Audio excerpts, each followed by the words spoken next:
अध्यक्ष जी तथा सभी महानुभावों को हमारा सादर प्रणाम। मैं भावना यादव इंटरमीडिएट कॉलेज मोदीनगर मुगलसराय चंदौली से क्लास 9th की छात्रा हूं। आज मैं आप सभी के सम्मुख पूर्व प्रधानमंत्री श्री लाल बहादुर शास्त्री जी के जीवन से संबंधित अपने कुछ विचार प्रस्तुत करने जा रही हूं। 6ठी शताब्दी ईसा पूर्व के काशी, आज के वाराणसी के पास मुगलसराय में 2 अक्टूबर सन 1904 ईस्वी को एक लाल ने जन्म लिया, जो बाद में बहादुर बना तथा विद्वता में पारंगत होने पर शास्त्री बना, जो आज के लाल बहादुर शास्त्री बने। हम रहें या ना रहें, किंतु ये झंडा रहना चाहिए और देश रहना चाहिए। हम आप रहें या ना रहें, किंतु भारत का सिर ऊंचा रहना चाहिए। ये उद्गार हैं पूर्व प्रधानमंत्री श्री लाल बहादुर शास्त्री जी के, जो उन्होंने स्वतंत्रता दिवस के अवसर पर लाल किले की प्राचीर से व्यक्त किए थे। अति साधारण परिवार से होते हुए भी पढ़ाई के प्रति उनका बहुत लगाव था। एक अलग ही जिज्ञासा थी उनकी पढ़ने की। प्रबल इच्छा शक्ति, अदम्य साहस कूट कूट कर भरा पड़ा था उनमें। उनकी इसी प्रबल इच्छा शक्ति के कारण ही बड़े से बड़े कठिनाइयों के समंदर भी उनके आगे नतमस्तक होते थे। इसलिए ही तो कहते हैं, गर समंदर में बाढ़ आ जाए तो उसे भी वो तैर कर पार कर दे। गर समंदर में बाढ़ आ जाए तो उसे भी वो तैर कर पार कर दे। था कोई लक्ष्य नहीं ऐसा जो उसकी तय हार कर दे।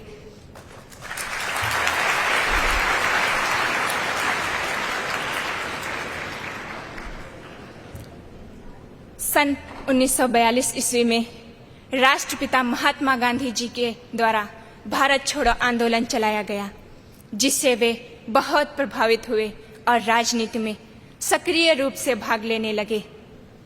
9 जून सन 1964 ईस्वी में जब वे प्रधानमंत्री बने, तब भी उन्होंने सादगीपूर्ण जीवन ही पसंद किया। उनके एक मित्र ने एक बार उनसे कहा, अरे अब तो आप प्रधानमंत्री बन गए हैं, तो क्यों पुराना धुराना धोती पहन रहे हैं, नया नया पहनिए। फिर भी उन्होंने अपने मित्र की बात पर ध्यान न देते हुए वही सादगीपूर्ण जीवन जिया जैसे वे जीते चले आए थे। अतः हमें उनसे सादा जीवन, उच्च विचार की शिक्षा लेनी चाहिए। प्रधानमंत्री बनने के कुछ ही समय बाद पाकिस्तान ने भारत पर आक्रमण कर दिया। देश उन दिनों अत्यधिक कठिनाइयों से गुजर रहा था। खाद्यान्न की भी बहुत कमी थी। ऐसे समय में श्री लाल बहादुर शास्त्री जी ने देशवासियों के स्वाभिमान को जगाते हुए एक नारा दिया था, जय जवान जय किसान।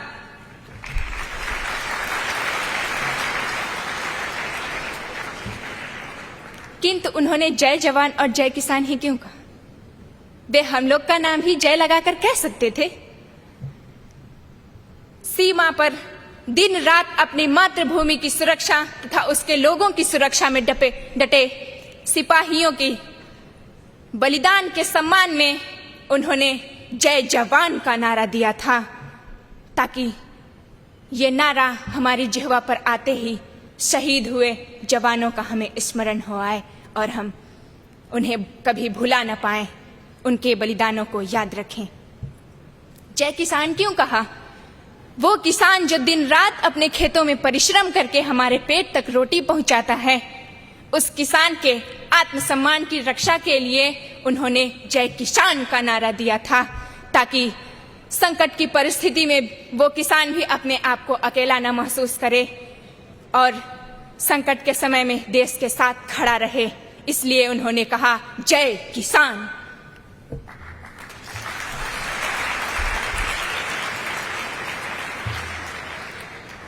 वर्तमान सरकार ने इसी क्रम में देश की प्रगतिशीलता को दर्शाते हुए जय विज्ञान तथा जय अनुसंधान को जोड़कर इसे पूर्ण कर दिया है, जिसका जीता जागता उदाहरण है कि चंद्रयान 3 दक्षिणी ध्रुव पर जा पहुंचा।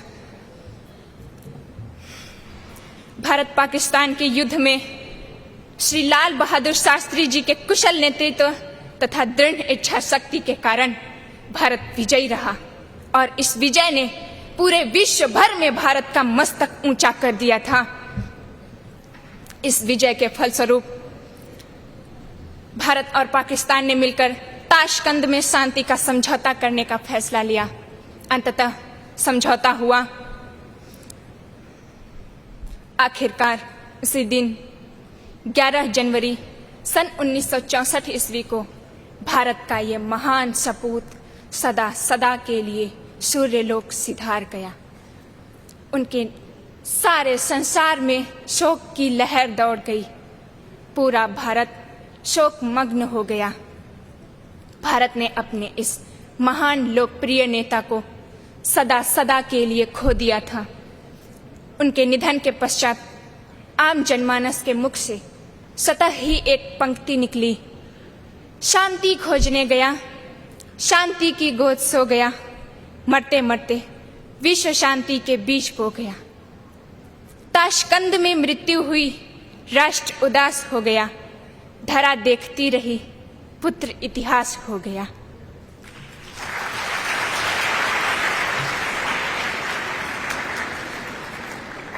अंत में मैं यही कहना चाहती हूँ, सादगी की प्रतिमूर्ति, शांति के अग्रदूत, कर्मठ, ईमानदार, अनासक्त कर्मयोगी का ऐसा समन्वित व्यक्तित्व हमें बार बार मिले। इन्हीं आकांक्षाओं के साथ मैं अपनी वाणी को विराम देना चाहती हूँ। जय हिंद, जय भारत।